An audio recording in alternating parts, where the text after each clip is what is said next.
Fala galera, professor Rafael de Filosofia.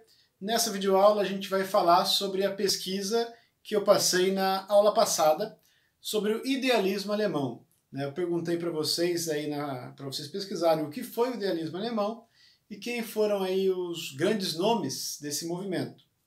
Bom, a gente vai entender um pouco melhor o que é idealismo, né, e ver um pouco mais sobre esse movimento. Bom, então, o idealismo alemão, como vocês que fizeram pesquisa já sabem, né, tem como três grandes nomes o Fichte, que é o pai do idealismo alemão, depois o Schelling, em ordem cronológica, como eu deixei aqui, depois o Schelling, e por último o Hegel. O Hegel ele foi o último, mas ele foi o mais importante pensador do movimento idealismo, do idealismo alemão, tá? Que é o que a gente já viu na aula passada, filosofia do Hegel. E qual que é o foco desse idealismo alemão? Para eles, não há coisas externas à mente ou espírito. O que isso quer dizer com isso? Quer dizer que para os idealistas a ideia pode captar tudo. A ideia pode aprender tudo. Certo? Eu posso conhecer o mundo por inteiro pela minha ideia. Certo? Daí idealismo.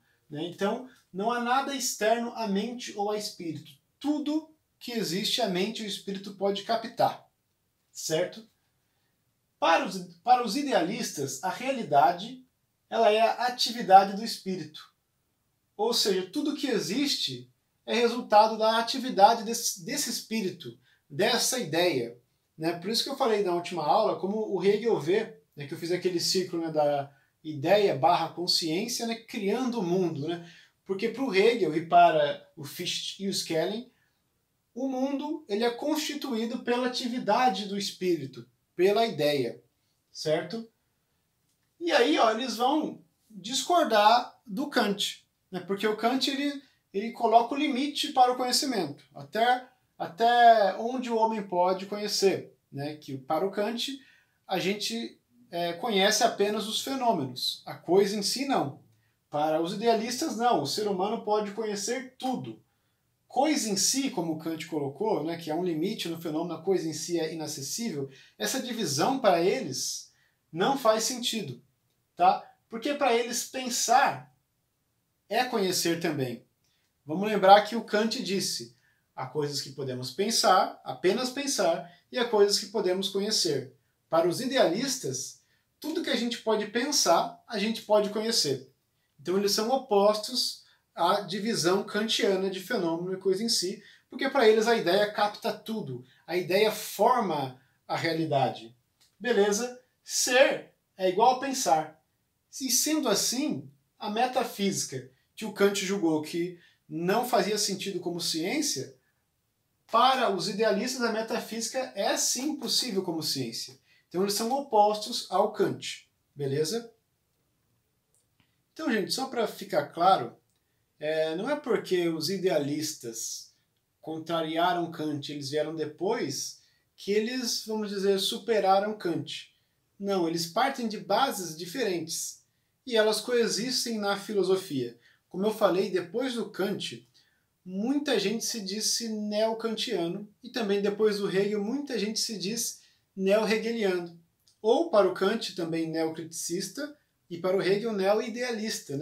Ou seja, é a base que sustenta a filosofia desses dois filósofos. E para ficar mais claro, eu só estou dizendo isso para dizer que na filosofia não tem essa, como é na ciência, de uma teoria superar a outra. A filosofia não, são várias ideias, várias posições que convivem e conversam entre si. Então, para facilitar o entendimento do idealismo, eu escrevi aqui algumas bases que os filósofos costumam se utilizar para construir a sua filosofia. Os idealistas eles costumam enxergar a relação do sujeito com o mundo valorizando o sujeito. Como a gente viu, é a atividade do espírito que cria a realidade, ou seja, nessa relação de sujeito e objeto, de sujeito e mundo físico, o sujeito e as suas ideias têm muito mais valor, têm muito mais força do que o mundo físico. Tá? A isso a gente chama de idealismo. Né? Tem diversos filósofos que seguem essa linha. Como a gente pode citar o exemplo do Platão, né? Que o mundo das ideias era onde estava a essência, a verdade do mundo sensível. Descartes, que a gente já viu, né? Que era um racionalista, né? Mas ele também pode ser incluído nessa linha idealista. Por quê? Porque para ele, ao pensar, ele conseguiria captar uma verdade sobre a coisa, né? Então, como eu disse, essas são bases para os filósofos. Os idealistas, então, dão mais valor ao sujeito. Em contraposição, temos os realistas, né? O realismo filosófico, que é o que valoriza mais o objeto. Entre o sujeito e o objeto, eles dão preferência ao objeto, certo? Se o objeto não condizer com a ideia, eles vão trocar, tentar mudar a ideia para o objeto físico, para a ideia dar conta desse objeto físico. Porque o mundo físico, objeto para os realistas, é mais valorizado do que as ideias do sujeito. E a gente tem esses dois casos aqui, ó, materialismo e imaterialismo. O materialismo é um caso extremo de realismo. Ou seja, o que existe é apenas o mundo físico. E é o mundo físico que cria a ideia. A gente vai entender isso melhor, né, que eu vou falar um pouco do Karl Marx, que era materialista, e vai ficar mais claro. Já o imaterialismo é um caso extremo de idealismo.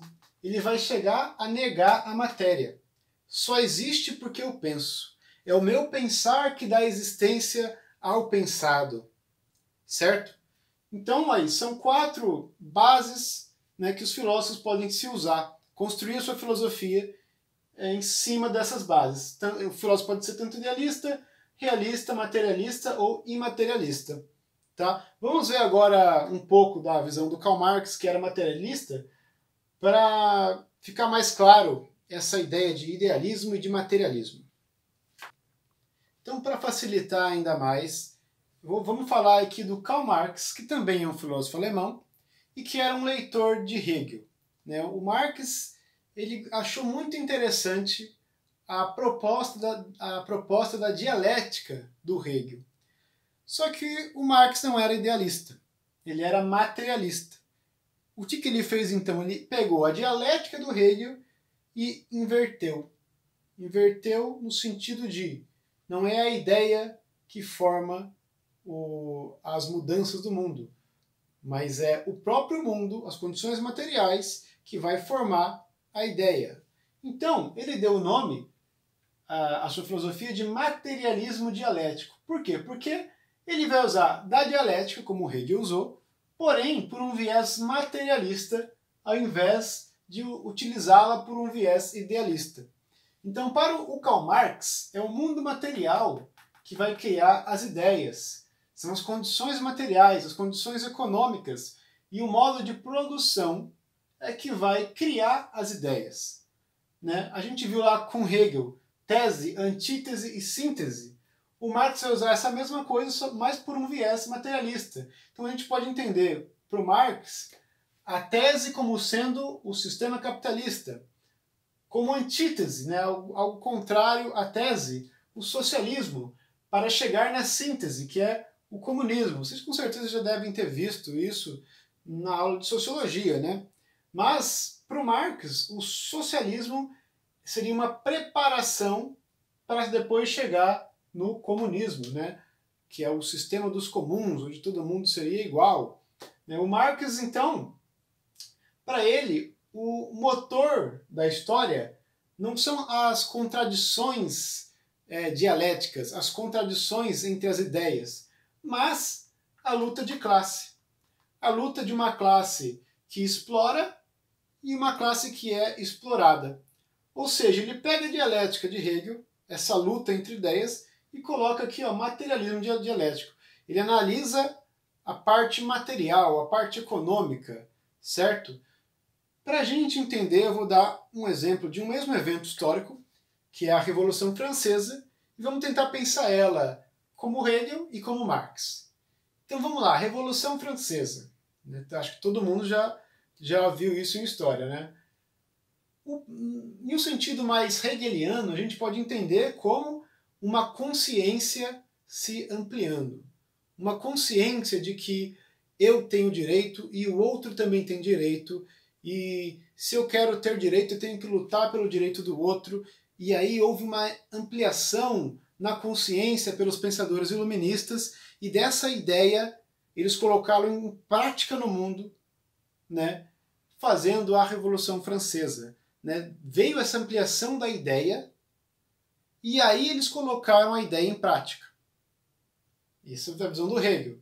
Já Marx, que analisa o mundo material, ele vai dizer que na verdade, o que aconteceu nesse processo da Revolução Francesa foi o seguinte: tinha uma classe camponesa que estava sendo explorada, como tese, como antítese. Tinha uma nobreza e um rei que ficava ostentando luxo com o dinheiro da classe explorada, e esse embate, essa luta de classes, causou, como síntese, a Revolução Francesa. Então perceba, os dois se utilizam da dialética, mas para Hegel o conflito está nas ideias e ampliação, expansão da consciência. Para o Marx, o conflito está nas condições materiais. Beleza, ambos são dialéticos, mas o Marx é materialista e o Hegel é idealista. Espero que tenha ficado claro, mas se não ficou, mandem mensagem para mim que a gente vai se falando, explico de outra forma até a gente conseguir o entendimento desse tema aí. E o Marx, gente, ele preveu certas coisas, né? Algumas deram errado. Por exemplo, ele previu que o sistema capitalista ia chegar ao fim, né? Ele ia acabar e que iria surgir o sistema comunista. Essa previsão dele não deu certo, pelo menos até agora, né? Os países que a União Soviética, a China, que tentaram ser comunistas, acabaram aí perdendo para o capitalismo na Guerra Fria. Essa previsão não deu certo. Mas tem outra previsão do Marx, né, que ele diria que no sistema capitalista tudo se tornaria mercadoria. Né? Tudo. Ou seja, nós também, nós pessoas, nós seres humanos. O Kant, filósofo iluminista, havia dito que as pessoas não têm preço, não têm valor. As pessoas têm dignidade. Já para o Marx, ele falou, ó, beleza, eu concordo com Kant. As pessoas têm dignidade. Mas no sistema capitalista, o ser é confundido com o ter. E essa dignidade que os seres humanos têm vai ser confundida e ela vai ser valorada. O ser humano vai acabar sendo precificado como uma mercadoria. E os que têm mais vão se julgar superiores, achando que eles valem mais do que o que tem menos. Certo? Os que têm menos seriam inferiores, ou seja, você atribui valor às pessoas. Né? E eu queria deixar para vocês uma pesquisa sobre isso. Porque eu acho que essa previsão o Karl Marx acertou. Né? Na nossa sociedade atual, as pessoas são sim valoradas. E eu queria, como pesquisa, que vocês encontrassem aí notícias recentes onde é possível observar essa valorização das pessoas. Você atribuir que uma pessoa vale menos do que outra ou que uma pessoa vale mais do que outra. Vou deixar essa pesquisa para vocês aí no Classroom, beleza? Qualquer dúvida, mandem mensagem para mim e a gente vai se falando. Valeu!